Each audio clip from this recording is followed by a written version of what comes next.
Good afternoon.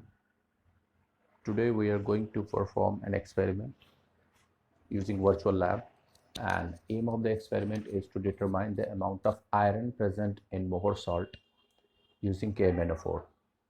So this experiment we are going to perform using virtual lab. So this experiment has two parts.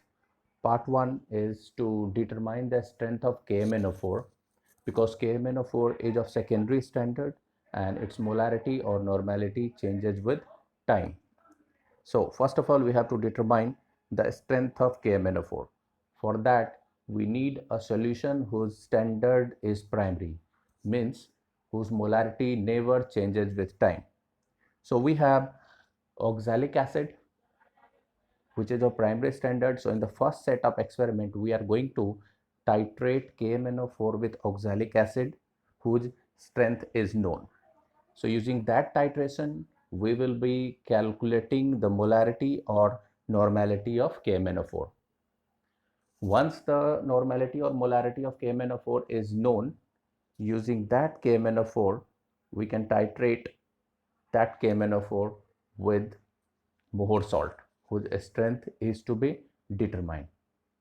And finally, we have to calculate using a formula N1V1 equals to N2V2, where N1 is the normality of the substance which is taken in conical flask, V1 is the volume of the substance taken in conical flask, N2 is the normality of N2 is the normality of the liquid which is taken in the burette. Similarly, volume will be the V2 will be the endpoint. So let's see how it happens. So I am going to directly to the simulations, right? So you can say this is the interface, right? So let me reset all the values. So this is a reset, right? So first of all, I'm going to do the first part where I have to titrate oxalic acid with KMnO4, right? Now oxalic acid is weak reducing agent, so that's why this titration will occur at a particular temperature, that is approximately 60 to 70 degrees Celsius. So let me select oxalic acid, right? Now I'm going to add dilute sulfuric acid in the conical flask which contains oxalic acid. See, so I have added dilute sulfuric acid so that the medium is acidic and so that we can perform the experiment easily. Now since the process is slow, so that's why I have to heat this.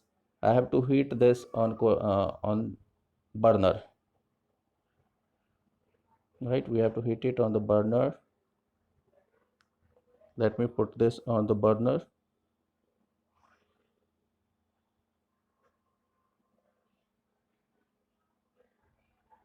right?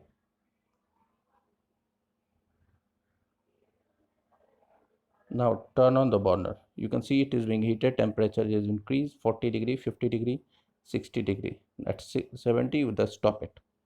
Now put this conical flask below the burette and start the titration, right? You can see the volume also, right? Can you see? So the moment color changes to pink, stop the experiment and take the V2 so that we can do the calculations, right? So right now it is 0.6 ml, 0.7 ml we have added, 0.8, 0.9. See, you have to wait till, see, right? So you can see at 1 ml we got the light pink color. So put these values over here, you'll get the result. So from here you'll get the strength of KMnO4. Now once it is done, now the strength of KMnO4 is known. So now using the same KMnO4, I am going to find out the strength of Mohr salt. So let me reset the value again, right? So in the drop down, you can see we have Mohr salt and oxalic acid. So let me select Mohr salt, right?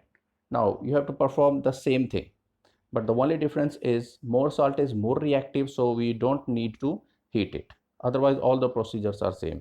So let me repeat again. I'm going to add dilute sulfuric acid over here. Now the medium is acidic. So now I don't have to heat this liquid. So I'm directly going to put below the conical flask and let me start the titration, right? So see, let me start again. To see the value, so just click it over here. Now see, you can see KMnO4 is falling down. You have to wait till the color changes from colorless to light pink. You can see this, right? We're waiting for the pink color, light pink color.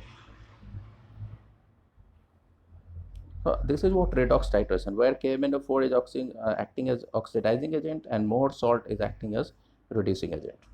And it happens in acidic medium, so that's why we add dilute sulfuric acid.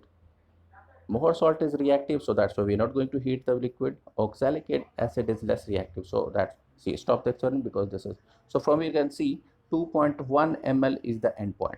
So this is V2.